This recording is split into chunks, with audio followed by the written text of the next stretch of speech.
की प्रतियोगी परीक्षाओं की तैयारी ट्रिक्स और इजी मेथड से करने के लिए सब्सक्राइब करें हमारा चैनल और साथ में लगे बेल आइकन को भी प्रेस कर दें, जिससे कि हमारे आने वाली वीडियो का नोटिफिकेशन आपको मिलता रहे। और अगर आपको वीडियो अच्छी लगी तो लाइक तो बनता है, और वीडियो को दोस्तों के साथ जरूर शेयर करें। अगर आपका कोई सुझाव और कमेंट है तो कमेंट बॉक्स में। जिन लोगों ने अभी तक इस चैनल को सब्सक्राइब नहीं किया है, चैनल को सब्सक्राइब करें, बेल आइकन दबाएं ताकि हमारे वीडियोस के अपडेट्स आपको समय समय पे मिलते रहें। ये आपका पार्ट 2 वीडियो है इस चैप्टर का। पार्ट 2 वीडियो में हम लोग क्वेश्चन नंबर 3 पे है। कह रहा है 2 केजी सेब और 1 केजी अंगूर का मूल्य किसी दिन 160 रुपए था। एक महीने बाद 4 केजी सेब और 2 केजी अंगूर का मूल्य 300 रुपए हो जाता है। इस स्थिति को बीजगणितीय तथा ज्यामितीय रूप में व्यक्त करना है। तो चलिए इसको बनाते हैं।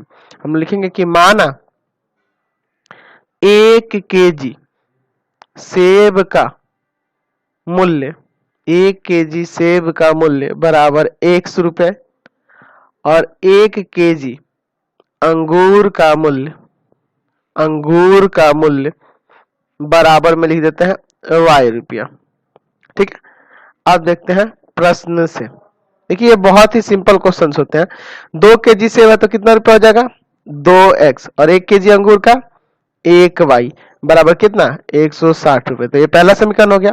दूसरा इसी से निकालेंगे। 4 केजी सेब है तो 4x और 2 केजी अंगूर है तो 2y बराबर 300 रुपए। यहाँ से 2 कॉमन करिए तो यहाँ बचेगा 2x प्लस y और बराबर में 300। तो इसको ले जाएंगे भाग में तो हो जाएगा 2x प्लस y बराबर 300 बट्टा 2।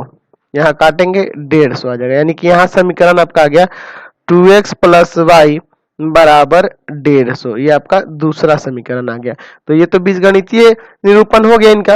अब हम लोग इसका ज्यामितीय निरूपण देखते हैं, यानी कि इसका ग्राफ बनाएंगे। ठीक है, तो एक एक करके दोनों समीकरण में देखेंगे। लेते हैं समीकरण 1 से।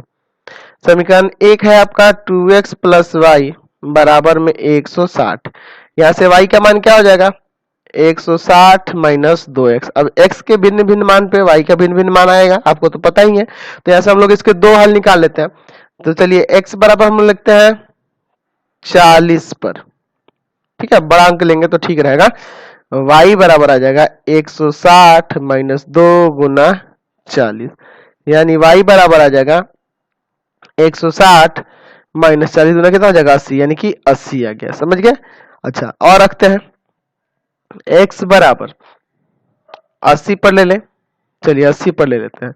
तो y बराबर हो जाएगा 160 माइनस 2 गुना 80, यानी हो जाएगा 160 माइनस 8 दूना 16 160, यानी कि 0। y का मान क्या आ गया यहाँ 0 आ गया। चलिए तो इसका एक चार्ट बना लेते हैं यहाँ पे। चलिए फिर उसके बाद सेकंड वाले समीकरण को लेके चलेंगे इसी तरह से, और फिर इसका आलेख बनाएंगे। चलिए तो इसका हम लोग यहाँ चार्ट बना लेते हैं। बताएं आपको कि कम से कम 2 हल निकालने होते हैं ताकि रेखा आप दिखा सके, है ना, इस समीकरण के लिए आलेख खींच सके। x y, x का मान पहले में क्या रखे हैं 40, तो y का आया है कितना 80। फिर x का मान रखे हैं 80, तो y का आया है कितना 0। ठीक है इतना। चलिए अब दूसरा समीकरण लेते हैं। तो दूसरा समीकरण यहाँ है ना, यहीं पे लिखते हैं समीकरण 2 से। समीकरण 2 क्या है 2x प्लस y बराबर 150। यहाँ y बराबर क्या लिख देंगे 150 माइनस में 2x हो जाएगा। चलिए तो यहाँ भी x का भिन्न भिन्न मान लेंगे। चलिए x बराबर ले लेते हैं, कितना लिया जाए, चलिए ना 40 ही ले लेते हैं। 40 पर y बराबर हो जाएगा 150 माइनस 2 गुना 40, यानी कि 150 माइनस 80। तो 150 में से 80 जाएगा, कितना आ जाएगा आपका 70 ना, यानी कि y का मान यहाँ से आ गया 70। ठीक है। अच्छा, फिर x बराबर कितना पे ले लिया जाए 80 पे ले लें क्या, चलिए ना 80 पे ही ले लेते हैं। 80 पर तो y बराबर हो जाएगा 150 माइनस 2 गुना 80, यानी कि 150 माइनस 160, यानी कि आ जाएगा यहाँ से माइनस का 10। y का मान कितना आ गया माइनस का 10 आ गया। तो यहाँ इसका भी चार्ट बना लेते हैं यहाँ पे। चलिए यहाँ पे इसका भी हम लोग चार्ट इसका ड्रॉ कर देते हैं और फिर तब इसका आलेख हम लोग बनाएंगे। क्लियर है। चलिए तो इसका चार्ट यहाँ बना लेते हैं, फिर इसका आलेखीय निरूपण देखेंगे हम लोग यहाँ पे। ठीक है, तो आपको 2 हल कम से कम निकालने होते हैं। 3 आप निकालिएगा तो बहुत अच्छा रहेगा, है ना, लेकिन कम से कम 2 निकालिएगा। x का मान यहाँ 40 रखने पे y का आ गया है आपके पास 70, फिर x का मान 80 रखने पे y का आ गया है -10। अब इसका आलेख बनाते हैं। चलिए, तो इसको हम लोग ग्राफ पेपर पे दिखाते हैं तो अच्छा रहेगा यहाँ पे। ठीक है, चलिए, तो यहाँ पे ले लेते हैं ये आपका x अक्ष, सॉरी, इस पे हम लोग ले लेते हैं x अक्ष और एक y अक्ष। चलिए, ये आपका x अक्ष हो जाएगा। ठीक है, और एक ऊपर ऐसे दिखा देते हैं यहाँ पे y अक्ष। ठीक है, x और y अक्ष, इसका नाम लिख देते हैं यहाँ पे। ये हो जाएगा x और इधर हो जाएगा ये x डैश, ऊपर हो जाएगा y और नीचे हो जाएगा आपका y डैश, है ना। चलिए, अच्छा, इसमें 80 तक लिया है ना, एक काम करिए आप 20-20 लेके चलिए, 20, फिर से यहाँ 40। ठीक है, ग्राफ पे समझ जाइए, अच्छा से रहेगा, इसीलिए हम ग्राफ पे आपको समझा रहे हैं। और उसके बाद यहाँ पे आ जाएगा 80, बराबर बराबर दूरी पे, है ना, हर एक मोटे वाले लाइन पे ले लिया। यहाँ पे देखिए 20, 40, 60 और ये 80। तो माइनस में कोई खास जरूरत नहीं है, माइनस में कम भी लीजिएगा तो चलेगा, लेकिन खींच देते हैं -20, -40, -60, -80। यहाँ भी देखिए -20, -40, -60 और -80। चलिए, ठीक है, अब देखिए x का 40 है और y का 80 है। x का 40 और y का 80 यहाँ पे होगा ना, तो ग्राफ पे एकदम बनाने से ना सुटेबल बनता है, अच्छा बनता है। ठीक है, अच्छे से आपको समझ में भी आएगा, सीधा सीधा मिलेगा भी, तो ग्राफ पे ही हमेशा बनाएंगे आप। x का 80 y का 0, x का 80 y का 0, यही ना होगा, 80, 0। चलिए, तो इसको अब रेखा से मिला देते हैं यहाँ से। चलिए, ये कुछ इस तरह से ना आएगी, समझ गए, दोनों को इस तरह से होकर जाएगी। चलिए, अब इसका समीकरण भी यहाँ लिख देंगे तो बेहतर रहेगा, है ना, बिंदु को भी दर्शा दिया और समीकरण भी यहाँ लिख दीजिए कि 2x + y = 160। इसका समीकरण हो गया। अब चलिए इसका चलते, x का 40 और y का 70, x का 40 और y का 70, 70 कहाँ होगा, तो 60 और 80 के बीच में, यानी यहाँ पे ये बिंदु आएगा। क्या नाम है इसका, इस बिंदु को यहाँ लिखेंगे 40,70। चलिए, दूसरा है 80, -10, x का 80 और y का -10, यानी कि इन दोनों के बीच में यहाँ पे, यानी कुछ इस तरह से यहाँ पे आएगा। क्या है इस बिंदु का, तो ये लिख देंगे 80, -10। चलिए, अब इन दोनों बिंदुओं को भी मिला देते हैं इसी तरह से। ठीक है, समझिएगा ध्यान से। चलिए, इन दोनों बिंदुओं को भी यहां से मिला दिया। क्लियर है ये, चलिए समझ गए ना। अब देखिए, ये जो रेखा जा रही है, इसका समीकरण क्या है, 2x + y = 150। तो इसमें आपको ये दिख रहा है कि ये दोनों रेखाएं एक दूसरे के क्या है, समांतर है। तो हमने 3 चीजें समझा इस एक्सरसाइज में 3.1 में। पिछले वीडियो में आपने 2 का ग्राफ देखा था। तो पहले का ग्राफ जो था, प्रतिच्छेदी रेखा हो जा रही थी, दूसरे का जो ग्राफ था संपाती हो जा रहा था, और अभी जो ये तीसरा देख रहे हैं ये समांतर हो जा रहा है। तो आपको ग्राफ बनाने के बाद में इसमें पता चला कि प्रतिच्छेदी होगा, संपाती होगा कि समांतर होगा, लेकिन बिना ग्राफ खींचे, बिना उसके ज्यामितीय रूप में निरूपित किए हम लोग कैसे पता लगाएंगे कि रेखाओं का ग्राफ प्रतिच्छेदी होगा, समांतर होगा या संपाती होगा, और उनके हलों की संख्या हम लोग कैसे पता लगाएंगे। अब हम लोग आगे एक्सरसाइज में यही चर्चा करने वाले हैं। ठीक है, तो चलिए हम लोग रैखिक समीकरण युग्म लेते हैं। यहाँ लिखेंगे 2 चर वाले रैखिक समीकरण युग्म। हम लोग 2 चर वाले रैखिक समीकरण युग्म लेते हैं। एक लेते हैं a1x b1y + c1 = 0, और दूसरा लेते हैं a2x + b2y + c2 = 0। तो ये आपके पास 2 चर वाले 2 रैखिक है ना, दो चर वाले रैखिक समीकरण युग्म है। अब इनको देखकर आप कैसे पता लगाएंगे कि इनका ग्राफीय निरूपण कैसा होगा या बीजगणितीय निरूपण कैसा होगा? ठीक है, इन समीकरणों से कैसे पता लगाएगा? तो देखिए, इसके लिए हम यहाँ एक चार्ट बना रहे हैं, उस चार्ट को आप ध्यान में रखेंगे। ठीक है, तो आपको सब कुछ क्लियर हो जाना है। ठीक है, चलिए, तो इस चार्ट को आप लोग ध्यान में रखेंगे एकदम बढ़िया से। ठीक है, तो आपको सब कुछ क्लियर हो जाएगा यहां से। ठीक है, कुछ नहीं सोचना पड़ेगा आपको। तो ये चार्ट को आपको याद रखना होगा, पूरी तरह से याद रखेंगे। हम लोग यहां लिखेंगे अनुपातों की तुलना, अनुपातों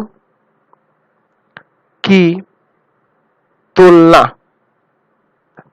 और यहां लिखेंगे उसका ग्राफीय निरूपण, ग्राफीय निरूपण, और यहां लिखते हैं बीजगणितीय निरूपण, बीजगणितीय गणितीय निरूपण, बीजगणितीय निरूपण। अब आप बिना ग्राफ बनाए कैसे पता लगा लेंगे कि उसका ग्राफ कैसा होगा? तो आपको याद रखना होगा कि आप उनके अनुपातों की तुलना करके ये सारा चीज पता लगा सकते हैं। यदि अगर आपके पास ये दो समीकरण दिए गए हों और a1 बाई a2 बराबर नहीं हो b1 बाई b2 के, अब ये a1 a2 और b1 b2 क्या है? तो a1 a2 जो है x के गुणांक है दोनों समीकरण के, और y के गुणांक क्या है? b1 b2 है, और c1 c2 क्या है? जो अचर दिया होता है वो होता है, पहले भी बता चुके आपको। तो अगर a1 by a2 b1 by b2 के बराबर ना हो तो इसका ग्राफ जब बनाइएगा तो प्रतिच्छेदी रेखा होंगी, प्रतिच्छेदी रेखा होंगी, प्रतिच्छेदी रेखाएं, और जो प्रतिच्छेद करेगी तो उसका बीजगणितीय निरूपण की बात करिएगा तो उसका अद्वितीय हल होगा, अद्वितीय हल, यानी कि एक हल, है ना, उसका क्या हल होगा? एक हल होगा। समझ गए? और इसको, है ना, इसको हम लोग इसको कैसा कहते हैं? तो इसको कहेंगे हम लोग, याद रखेंगे, संगत कहेंगे। ठीक है, संगत। चलिए, अब दूसरा अनुपात लेते हैं, a1 बाई a2 बराबर हो b1 बाई b2 के, b1 बाई b2 के, और बराबर हो c1 बाई c2 के, यानी कि तीनों का अनुपात बराबर हो। तो ये रेखाएं, इनका जो ग्राफ बनेगा, ये समपाती रेखाएं होंगी, समपाती रेखाएं, समपाती रेखाएं, और इसके अनेक हल होंगे। इसके कितने हल होंगे? अनेक हल, है ना, अपरिमित रूप से अनेक हल होंगे, या अपरिमित हल या अनेक हल, समझ गए ना? अनेक हल कहिए या अपरिमित हल कहिए, और ये भी आपका संगत होगा, यानी कि जिनके हल निकल जाते हैं ना, चाहे एक हो चाहे अनेक हो, वो कैसा कहलाता है? संगत कहलाता है। ठीक है, तीसरा देखिए, तीसरा, अगर a1 बाई a2 बराबर हो b1 बाई b2 के और बराबर नहीं हो c1 बाई c2 के, ठीक है, तो ये जो इसका जो ग्राफीय निरूपण होगा, इसमें समांतर रेखाएं होंगी, समांतर रेखाएं होंगी, और इसका जब समांतर रेखा होगी कि कहीं पे भी नहीं मिलेगा तो इसको लिखेंगे कोई हल नहीं, कोई हल नहीं, है ना, क्योंकि एक भी बिंदु पर प्रतिच्छेद नहीं करेगा समांतर रेखा, इसलिए इसका कोई हल नहीं होगा, यानी कि इसको कहेंगे असंगत। समझ गए? इसको क्या कहेंगे? असंगत कहेंगे। समझ गए? अब देखिए, आपने जो 3.1 एक्सरसाइज में पढ़ा, तीनों तीन तरह के क्वेश्चन थे, किसी में प्रतिच्छेद कर रहा था, किसी में संपाती था, और किसी में समांतर था, तीनों था ना। तो चलिए उसके बारे में थोड़ा इक्वेशन वही तीनों लिख के समझते हैं कि कैसे उस समीकरण को ही देख के आप बता देंगे कि प्रतिच्छेदी होगा, समांतर होगा या संपाती होगा, तीनों में से कैसे होगा उसका पता लगाते हैं। तो कुछ इस प्रकार से आपके तीनों समीकरण थे ना, इसके पहले वाले क्वेश्चन में यही तीनों थे ना। चलिए, अगर हम यहां देखिए तो a1 का वैल्यू है आपका 1, b1 का वैल्यू है आपका -7, और c1 का वैल्यू है -42। देखिए, या तो यहाँ जो अचर होते हैं दोनों को बराबर के इस तरफ रखिए या दोनों बराबर को इस तरफ रखिए, समझ गए ना। या तो इन दोनों को एक ही तरफ रखना होगा, समझ गए ना, तो कोई दिक्कत नहीं, आप इसको भी C1 C2 मान सकते हैं, या दोनों को एक तरफ कर लीजिएगा इधर, है ना, बराबर में 0 रहेगा, तहां भी वहां पे भी C1 C2 हो सकता है, उससे कोई प्रॉब्लम नहीं है, लेकिन दोनों एक ही तरफ होने चाहिए, या तो लेफ्ट तरफ दोनों अचर हो या राइट में हो, दोनों तरफ में से कहीं भी हो सकता है। चलिए यहाँ पे देखिए A2 1, B2 -3 और C2 बराबर 6। यहां आपको बताए थे अनुपात चेक करना होगा A1/A2 यानी 1/1, 1/1 यानी कि 1 ही ना। अच्छा B1/B2, B1/B2 -7 बट्टा में -3, माइनस माइनस कर दीजिए 7/3। तो यहीं से दिख रहा है कि A1/A2 B1/B2 के बराबर नहीं है, A1/A2 बराबर नहीं है B1/B2 के, तो C1/C2 निकालने की कोई जरूरत नहीं है। ठीक है, जब दोनों ही बराबर नहीं है और ये दोनों बराबर हो जाता तब आप C1/C2 निकालिएगा, क्योंकि जब यही दोनों बराबर नहीं हुआ तो पहला कंडीशन आ गया ना। तो देखिए याद है आपको, इसका जब ग्राफ बनाए थे हम लोग तो कैसी रेखा हो रही थी, प्रतिच्छेदी रेखा हो रही थी, है ना। और इसका आपको पहले ही बताया है कि अगर प्रतिच्छेद करेगा एक बिंदु पर तो उसका अद्वितीय हल होगा, एक हल होगा। चलिए अब दूसरे के लिए देखते हैं। यहाँ जो ये दूसरा समीकरण दिया है इसमें देखिए A1 बराबर है आपका 3, B1 बराबर है आपके पास यहाँ पे 6 और C1 बराबर है आपका 3900। ठीक है, फिर यहाँ देखिए A2 बराबर है आपका 1, B2 बराबर है 2 और C2 बराबर है आपके पास कितना 1300। तो आप A1/A2 निकाल लीजिएगा यहाँ से, तो 3/1 यानी कि 3। B1/B2 निकालिएगा आप यहाँ से तो हो जाएगा 6/2, ये भी कट के आ गया 3, दोनों बराबर हो गया ना। तब आप C1/C2 भी निकालिए। अब C1/C2 यहाँ निकालिएगा तो यहाँ हो जाएगा 3900 और बट्टा में 1300, कितना बार में कट जाएगा, 3 बार में ये भी कट जाएगा। यहाँ तीनों का अनुपात बराबर हो रहा है, यहाँ A1/A2 बराबर हो रहा है B1/B2, ठीक है, और बराबर हो रहा है C1/C2। तीनों का जब अनुपात बराबर हो गया तो आपको क्या बताया है, समपाती रेखाएं। याद है आपको, इसका जब ग्राफ बनाए थे तो समपाती यानी कि एक दूसरे के ऊपर रेखाएं जा रही थी कि नहीं, समझ गए। और इसका कितने हल होंगे, अनेक हल, क्योंकि हर बिंदु पर वो प्रतिच्छेद कर रहा है। चलिए तीसरा देखते हैं, तीसरा देखते हैं, यहाँ पे नीचे लिख लेते हैं, थर्ड नंबर जो है यहाँ तीसरा समीकरण आपका था, अभी इसी वीडियो में आप देखे थे 2x प्लस y बराबर 160 और एक था 2x प्लस y बराबर 150। यहाँ देखिए A1 बराबर 2, B1 बराबर 1, y का गुणांक, C1 बराबर 160, A2 बराबर 2, B2 बराबर 1 और C2 बराबर 150। तो यहाँ चेक करिएगा तीनों का अनुपात, तो A1/A2 यानी कि 2/2 कट के आ गया 1, B1/B2 यानी कि 1/1 यानी कि 1 ही आएगा।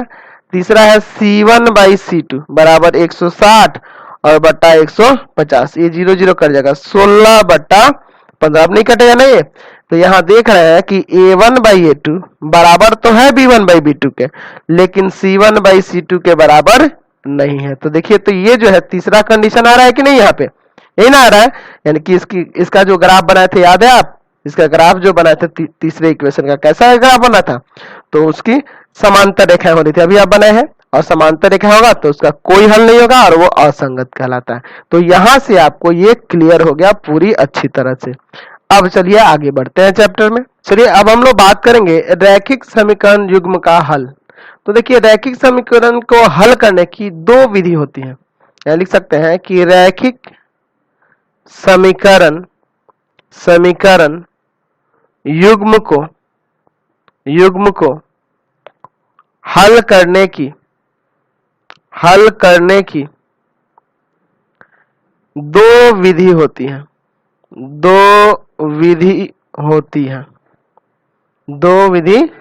हैं। पहला विधि जो होता है, वह होता है ग्राफीय विधि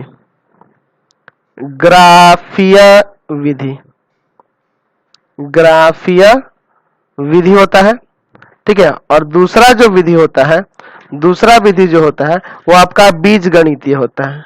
बीज गणितीय विधि।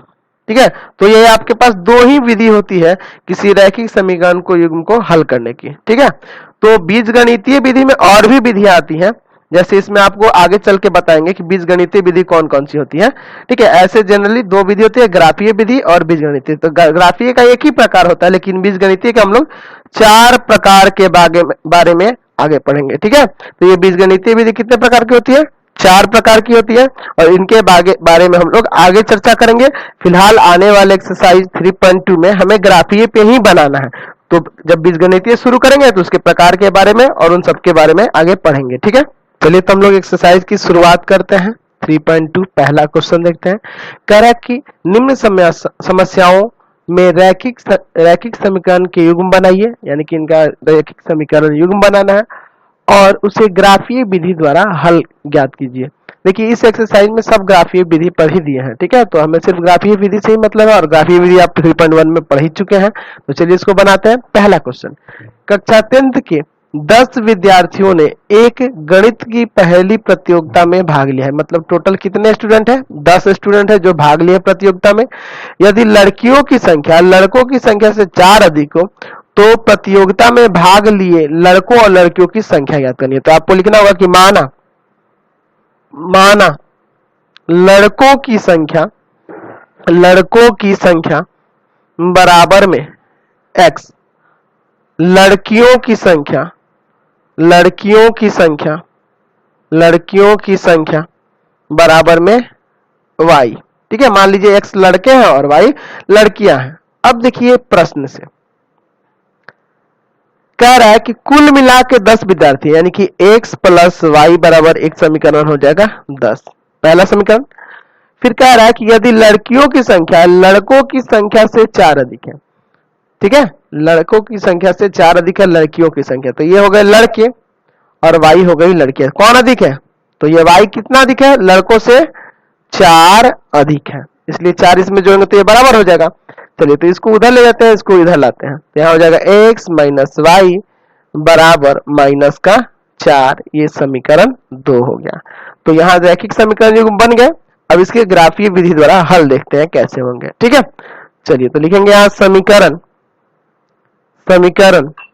1 से। ठीक है, समीकरण 1 से, तो समीकरण 1 में है आपका x प्लस वाई बराबर 10। यहाँ से y का मान निकालिए या x का मान निकालिए, तो y बराबर हो जाएगा 10 माइनस x। ठीक है, अब यहाँ लिखेंगे x बराबर, दो हल निकालने होंगे ना। चलिए x बराबर 5 पर y बराबर हो जाएगा 10 और माइनस 5, यानी कितना आ जाएगा? 5 आ जाएगा। अच्छा, फिर x बराबर 6 पर, तो y बराबर क्या आ जाएगा? तो y बराबर आ जाएगा 10 माइनस 6, यानी कि 4। अब इसका यहाँ पे चार्ट बना लेते हैं। चलिए यहाँ पे हम लोग इसका चार्ट बना लेते हैं और फिर आगे बढ़ेंगे। चलिए सेकंड समीकरण की तरफ चलेंगे। इसके बाद ये आपका चार्ट हो गया। अब यहाँ पे मानों को लिख देते हैं, जो हम हल निकाले हैं ना उसको यहाँ लिख देते हैं। x हुआ, ये y हुआ। x की जगह 5 रखे हैं तो y क्या 5 आया है, फिर x की जगह 6 रखे हैं तो y क्या 4 आया है। अब यहाँ लिखेंगे समीकरण 2 से, x माइनस वाई बराबर माइनस का 4। y को उधर भेज दे क्या, तो x बराबर हो जाएगा y माइनस 4। ठीक है, अब यहाँ पे क्या करते हैं, तो लिखेंगे y बराबर कितना रख दिया जाए? चलिए 4 पर, y की जगह 4 रखते हैं, x बराबर हो जाएगा 4 माइनस 4, यानी कि 0। अच्छा, y बराबर 5 रख ले, 5 पर 5 रखिएगा तो x बराबर हो जाएगा 5 माइनस 4, यानी कि 1। चलिए इसका भी यहाँ पे चार्ट बना लेते हैं, फिर आगे देखा जाएगा क्वेश्चन में। चलिए ठीक है, ये यहां से ये हो गया, यहां से ये हो गया। चलिए यहाँ है आपका x और यहाँ है y।